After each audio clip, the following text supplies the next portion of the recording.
Hi. First, a thank you to all you Pondercastronauts who are supporting us on Patreon. You are a special group of people who will support art they love even when it's available for free.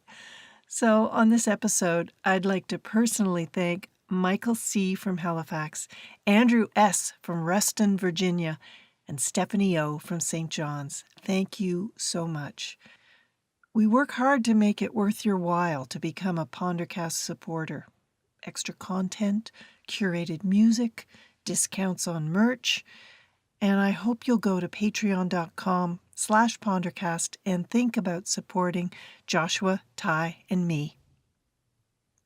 Now, I'm Lori Brown. Let's Pondercast.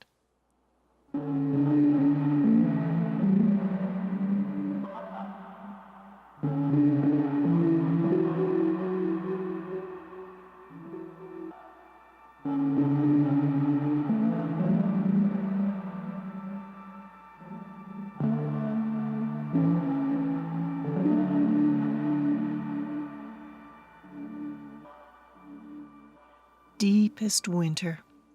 I'm here in Toronto, stuck in a polar vortex and the first big real snowstorm of the year.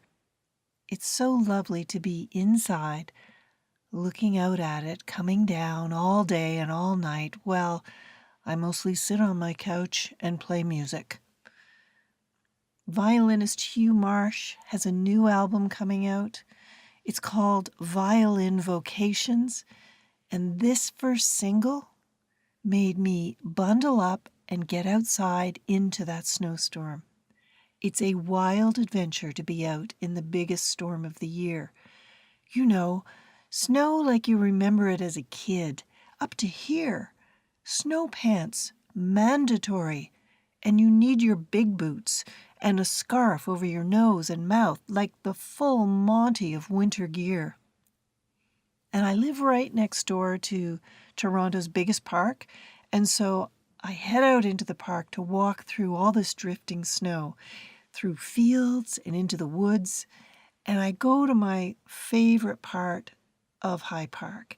It's a stand of tall, tall pine trees, where you can hear the wind through the pine needles making that beautiful whooshing sound, and the snow still making its way through those tree branches to rest on the ground, and to stand there and see it getting deeper and deeper, and hear it getting quieter and quieter. And then there's this sudden urge just to lie down in the snow and stare upwards. Snow dropping down on me, and thinking, I could die right here. It is so bitterly cold. I mean, freezing to death is a real thing, and yet the urge to close my eyes and rest is so strong. If I don't come back, blame Hugh Marsh and this track, I Lay Down in the Snow.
I Lay Down in the Snow. That is new music from Hugh Marsh from his album that comes out on February 15th called Violin Vocations.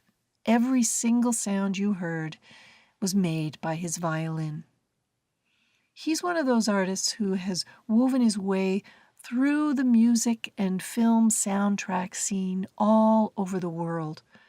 Whenever there is a call for atmospheric, astonishing violin voicings, Hugh Marsh's name comes up. It turns out Hugh Marsh and Joshua Van Tassel, my Pondercast partner, who creates all the original music here at Pondercast, they were going to be recording together at Joshua's studio.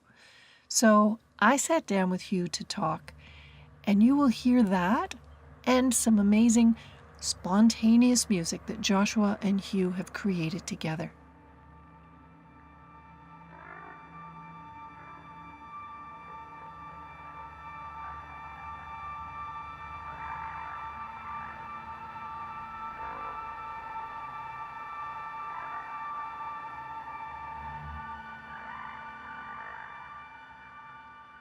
Hugh, when I think about all the different times that you and I have sort of crossed paths over the years, whether it was Bruce Cockburn or Lorena McKinnott or Nick Buzz or the Rheostatics or who else? Well, Joshua Van Tassel.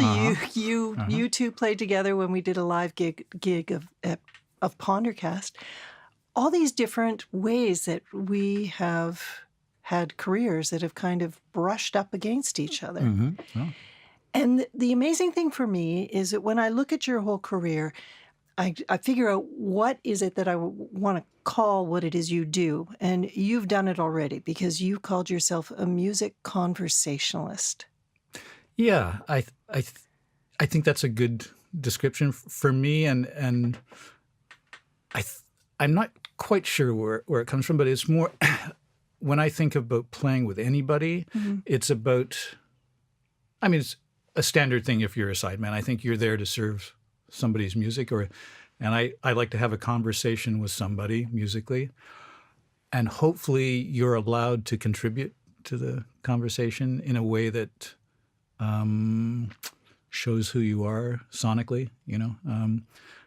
And that varies over the years, you know, depending on who you're working with. But I've been pretty lucky as far as that goes, where I'm hired a lot of the times because of what I do or the sounds that I make, or the people that know how I play, and hopefully I can bring something interesting to somebody's music, you know. How did you make that distinction? Because you said sideman, and I don't think about you as a sideman at all. Was there a point in your career where you said, that's not what I want to be. I want to be something different. I want to offer something different. And how do you make that switch? I'm not sure if I did it really consciously. It just kind of evolved. But In the beginning, it was just I was so happy to be playing with people, or to be, you know, I mean, the first big break for me was Cockburn, and he was incredibly open to allowing you to be yourself within the confines, quote unquote, of his music. But he was always so generous with allowing you to bring whatever it was that you. The sounds or how you played or how you interpreted his own music. He was amazing that way. So I think right from the get-go, that was just sort of what I thought you could do, you know. And that sort of, over the years with different types of artists, like Mary Margaret O'Hara, another one, like who allowed us to do what it is we do within the framework of her music, you know.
when I was a kid, I played saxophone as well, and I really was really terribly interested in it, and I got pretty good at it. And that was my introduction to jazz, actually, on saxophone. And I think my dad saw that at one point I was going to drop the violin altogether, and I had been a classical kid, and I started quite young, and I had developed a certain amount of technique and stuff, and he was afraid that I was just going to throw all that away because because it wasn't cool, because the violin was not cool. That was my whole thing. I didn't like it, and I didn't like the idea of it, and I was playing in like funk bands and R&B bands by that time, or starting out in them anyway, and and then he just saw something there, and he went, oh, okay. And I came home from high school one day, and I opened the door to the living room, and my dad wasn't back yet, but I guess he had put this stuff there, and after I left for school, and there was an amp, a pickup for my violin, and a wah-wah pedal, and I thought, wow, that's interesting, and basically his whole thing was, why don't you apply a bunch of the improvisation things that you're doing on saxophone to the violin? And the thing that kills me the most is the wah-wah pedal. I mean, okay, yeah, the pickup and an amp, but basically then I realized that was the thing. Yeah, right? because I realized, I could change my sound. Like it's not, I don't have to sound like just that was the most fascinating thing to me. Well, is that how you think of the violin now? Is it's purely a delivery method for the sound that you're trying to more or less make? There is a sound, I think, that I've gotten over the years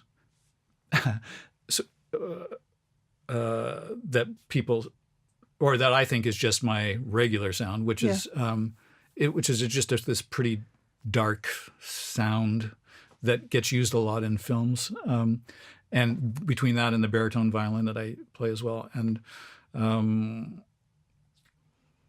it's just a normal sound. I think it's a normal sound, but it's separate somehow, and it's just a lot darker. There's a couple of things that come into play. I play with a mute 24/7, so like I never take a mute off my strings. It also makes it darker. My bow technique has changed over the years, completely and utterly, and that's the influence of the saxophone, about learning how to breathe on the violin, because we don't breathe when, if you play guitar or piano or stuff, you can just wheedle away for hours, right? But one of the things that became really important to me was that, like, understanding how to stop playing, and also the approach to phrasing. I listened to so many, like that. All I did was transcribe trumpet players, saxophone players, solos, and try and imitate the way they would approach and leave you every note. So, well, the violin I've always thought of as having a very human quality, because it feels like a human voice. Yeah. But so if you're adding way more thoughts about breath and phrasing as if it is coming out of someone with a pair of lungs, sure, that probably makes it even more so. I think so. And it became very important to me, that anyway. And also, this is where more sound became important to me. Like, I was more interested in coloring.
Tell me about your relationship with silence as someone who is all ears and all about sound.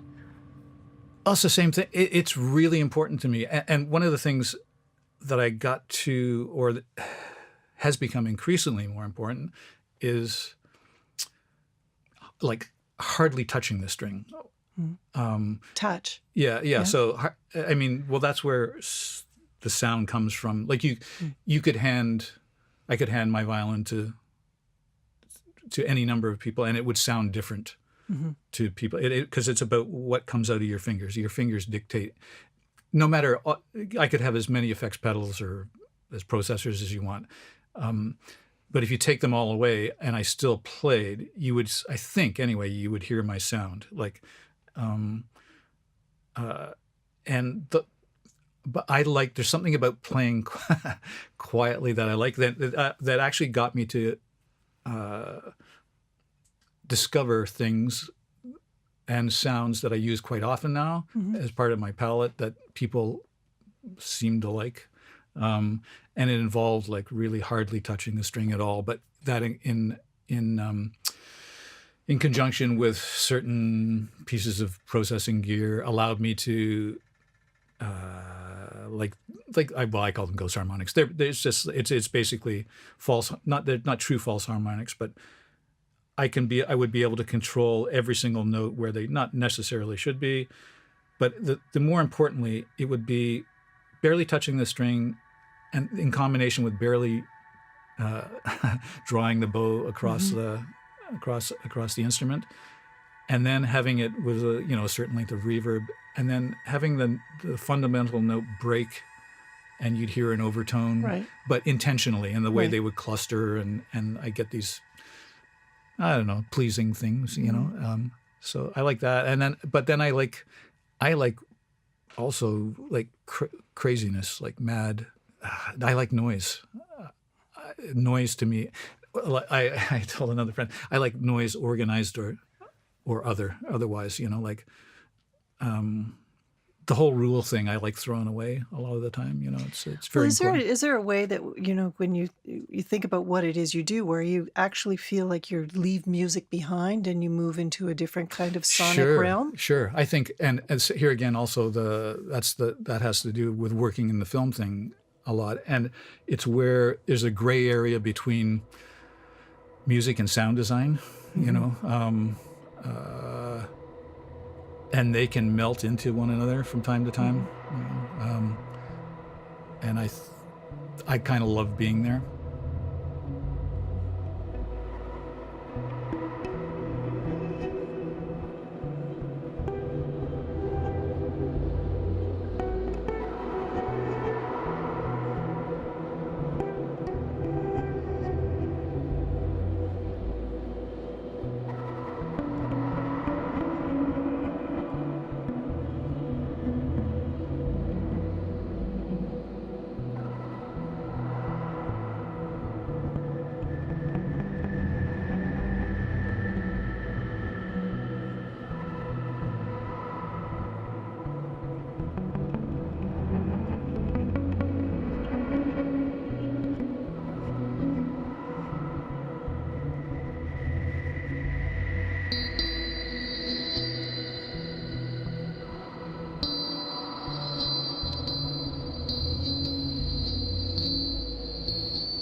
And I think it doesn't matter whether what kind of artist you are, whether you're a writer, a painter, a dancer, or anything.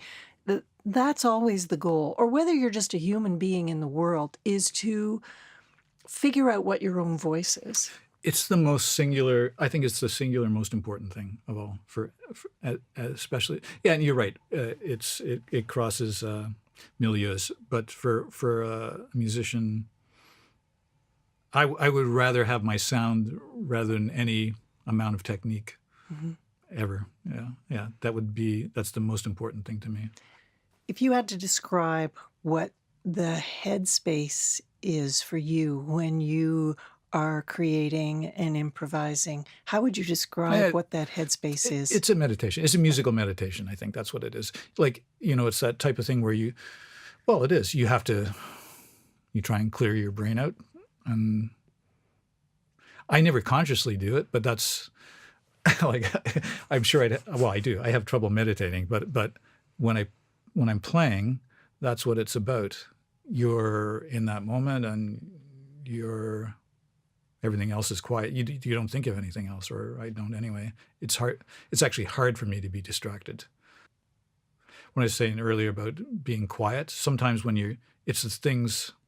it's the non-aggressive things where you can get to something and you're going, wow, how does that react? Like a different box or a different piece of processing, touching your instrument the same way will react completely differently. And you'll discover just one, and you can build a piece off that. If you start thinking compositionally just with one tiny little grain of inspiration, that it can take you like crazy places, I watch you perform live and the way you move around between pedals and different things and the violin.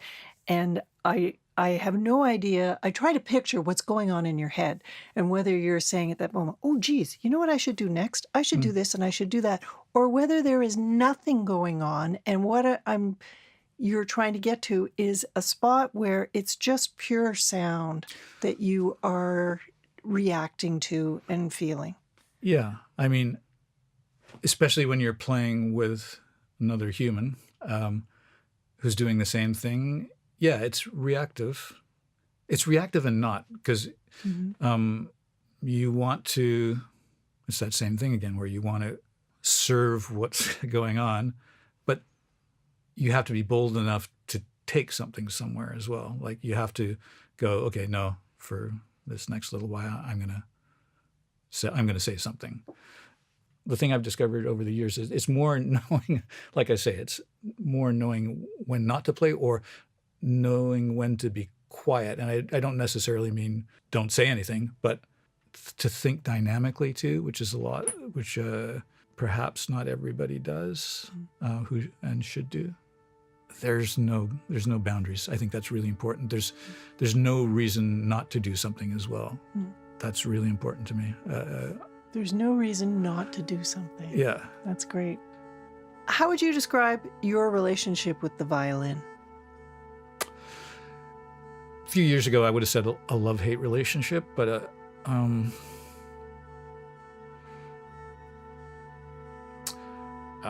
it's just it's too much a part of my life. Like it's a love relationship. It's I wouldn't know what I'd be doing without it, that's for sure. It's afforded me amazing things in my life, to be that musical conversationalist with like crazy people, like people that I admire, people that I love. It's pretty overwhelming, I guess. It's just a piece of wood, it takes me to some other place, I guess. That's a good thing. Thanks, Hugh. Thanks, Lori.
music conversationalist Hugh Marsh with She Will from his new album called Violin Vocations. Every single sound made on the violin. And Violin Vocations is available on February 15th. Now to head back out into the snow. Thanks for listening. Have a great night and have a great day. And remember, you can support Pondercast at patreon.com/Pondercast.